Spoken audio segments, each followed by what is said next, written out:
And just a Hmm. bit of a refresher for our listeners, if you remember earlier this year, a company called Cognition Labs had launched something called as Devin, which was stated to be the first AI engineer, software AI engineer. And as a lot of times, or probably a lot of questions that are actually coming in, how is it different from GitHub Copilot?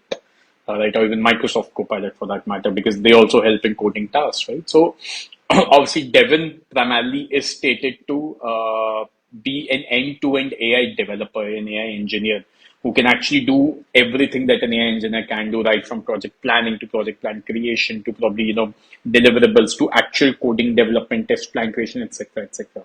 Whereas your tools like GitHub Copilot are more assistants who can actually help developers in doing certain set of tasks across, right? Like code reviews, etc., and so on, right? Now, what has happened is Microsoft has signed a partnership with Cognition Labs to bring Devin to to Copilot offering that they have, right? Which now means that you have a powerful assistant as to something what you were actually leveraging as a GitHub Copilot, which now integrates with Devin, right? So your tools get integrated with Devin to probably support you across the software development lifecycle, right? So it's a definitely good update.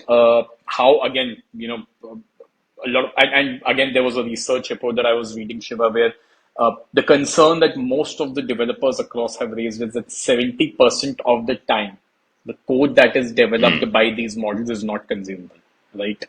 But where they've seen these models to probably contribute very well is in support tasks, right? Like probably reviews, right? Probably Hmm. correction of code snippets or generation of snippets, not end-to-end code, right? Or interpreting code and so on and so forth, right? So again, integrating Devin with the tools, powerful tools that obviously Microsoft brings across the software life cycle is a welcome change.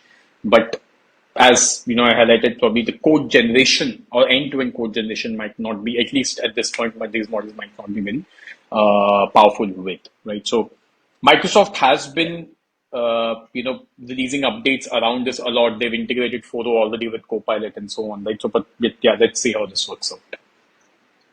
No, see, I think we are we need to continue to understand that it's just going to get better. Yeah, Devin will continue to get better. They're valuing themselves at $2 billion.